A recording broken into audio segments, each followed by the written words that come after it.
সকাল দেখো এখন 7টা বাজে। তো ভিডিওটা 7টা থেকে শুরু করলাম। বারটা হলো শুক্রবার। আকাশটা দেখো খুব সুন্দর মিষ্টি মিষ্টি একটা রোদ। এই ওয়েদারটা কিন্তু বেশ ভালো লাগে সব্বাইয়েরই। দোকানটা খুলে ফেলেছি। তো এখন বাজে 7:30টার মতো। ঘুম থেকে উঠেছিলাম 5:30টার সময়। আজকে একটু তাড়াতাড়ি ঘুম থেকে উঠেই দেখো সকালবেলা হাঁটতে গিয়েছিলাম। তো হেঁটে এসেই দেখো জামা কাপড়গুলো ভিজিয়েছি, জানি রোদ হবে তারে শুকনো করতে দেব। তো দেখো কিছুতেই হলো না, যা ভেবেছিলাম। তো ভাবলাম এই বাড়ির তারটা যেহেতু ফাঁকা পড়ে থাকে, তো দাবাটার মধ্যে মেলে দিই। সারাদিন সারা রাত মানে শুকনো তো কিছু হবে, তার কালকে যদি রোদ ওঠে তো রোদে মেলে দেবো। তো শুভ সকাল আমার প্রিয় বন্ধুরা, সবাই কেমন আছো? আশা করছি তোমরা সবাই খুব ভালো আছো। দাদরামারা ছোট্ট একটা গ্রাম থেকে আমি পূজা তোমাদের সবাইকে স্বাগত জানাচ্ছি পূজার ব্লগ চ্যানেলে। আশা রাখবো ভিডিওটা তোমরা সবাই প্রথম থেকে শেষ পর্যন্ত দেখো। যদি ভালো লাগে অবশ্যই লাইক কমেন্ট শেয়ার করে যেতে কিন্তু ভুলো না। যেসব নতুন বন্ধু হয়ে ভিডিওটা দেখবে অবশ্যই করে আমার চ্যানেলটাকে সাবস্ক্রাইব করে যেও। আর যেসব পুরাতন বন্ধু হয়ে দেখবে তোমরা অবশ্যই আমাকে একটু ভালোবাসা দিয়ে যেও, একটু সাপোর্ট করে যেও, একটা সুন্দর কমেন্ট করে যেও। এটাই কামনা করি তোমাদের কাছে, আর এটাই চাইছি তোমাদের কাছে। অবশ্যই এই রিকোয়েস্টটা রেখো। আর এখানে দেখো জামা কাপড়গুলো তারে আমি মেলে দিচ্ছি।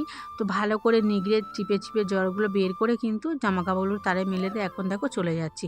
বরমশাই অবশ্যই চলে এসছে এখানে, যেহেতু ফুচকার আটা মাখিয়েছিল সকালবেলা, তো ফুচকা ভাজতে চলে এসছে।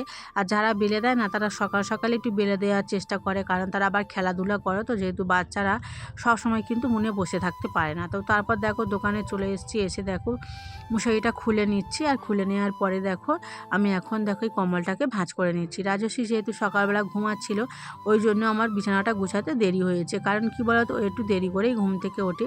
ওর পরীক্ষা না শেষ হয়ে গিয়েছে।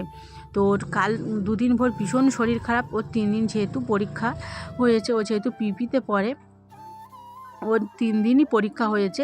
তো পরীক্ষা যেদিনকে মানে দ্বিতীয় দিন ছিল, সেই দিনকে কিন্তু ওর অল্প অল্প শরীর খারাপ হতে শুরু করেছিল।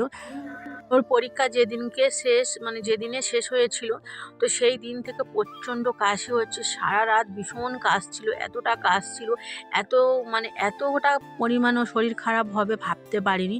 ওর এমনই শরীর খারাপ হয়েছিল যখন ওর বয়স ছিল 2 বছর, তখনই এতটা পরিমাণে কাশি হয়েছিল। ওকে কিন্তু ডাক্তার দেখিয়েও কমেনি। তো তাই আমি কালকে সকালবেলা ওকে ডাক্তার দেখাতে নিয়ে গিয়েছিলাম। তো ডাক্তার দেখানোর পরে ও একটু কাশিটা কম আছে, তো কিন্তু 2 দিন ভর কিছুই খেতে পারেনি। তো সকালবেলা আমার সাথে একটু ঠাকুরতলার দিকে গিয়েছিল। ওখানে দেখে না পুকুরে জাল দিয়ে মাছ বিক্রি হচ্ছিল। তো ওই মাছটা দেখে বলছিল আমি এই মাছটা নেব, আর এই মাছের ঝাল দিয়ে কিন্তু আমি ভাত খাবো।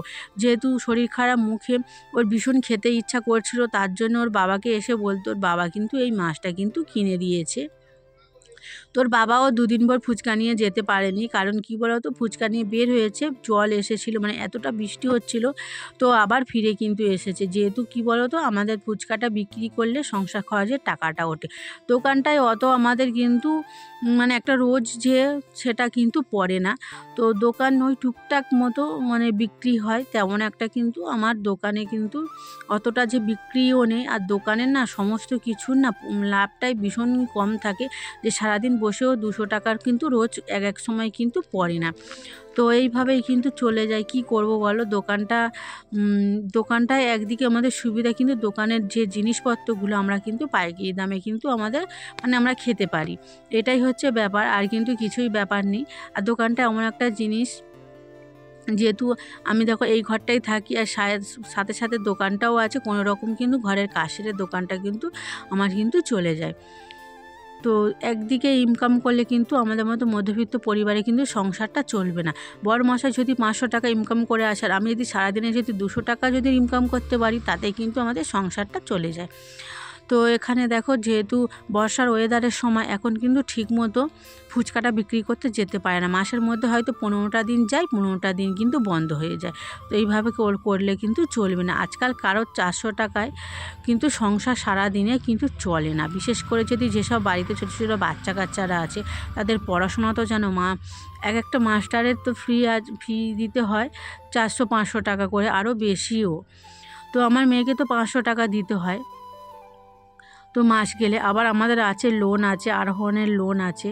তো এমনি তো সবসময় একটা বাচ্চা স্কুলে নিয়ে যাওয়া সেটাও খরচ আছে, মানে প্রত্যেকটা মানুষ, আমার ক্ষেত্রে কেন, প্রতিটা সংসারের ছোটো ছোটো বাচ্চাদের পিছনে বা স্কুলে নিয়ে যাওয়া অনেক কিন্তু খরচ আছে।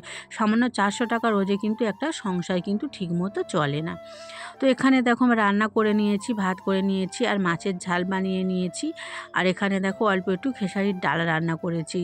তো শুধু মাছের ঝোল দিয়ে তো দুবেলা ভাত খাওয়া যাবে না, এখানে মেয়ের জন্যই বানিয়েছি আর একদম অল্প ঝাল দিয়ে বানিয়েছি। আমি না যখনই কাঁচা লঙ্কা বা অল্প ঝাল দিয়ে কোনো তরকারি রান্না করি তাতে কিন্তু একটু কাশ্মীরি লঙ্কা গুঁড়োই কিন্তু আমি দিয়ে দিই, কারণ কালারটা একটু লাল হবে তার জন্য। আর এই দেখো মেয়ের জন্য ভাতটা বেড়ে নিয়েছি, বড়মশাইয়ের জন্য ভাতটা বেড়ে নিয়েছি। রাজস্বী দেখো এখনও দেখতে দেখতে 6 বছর হয়ে গিয়েছে, এখনও নিজে কিন্তু হাতে তুলে ঠিকমতো খেতে পারে না। ওকে মানে খাইয়ে দিলে তবে কিন্তু পেট ভরে খেতে পারে। তো এখানে বড়মশাইয়ের জন্য ভাতটা বেড়ে নিচ্ছি।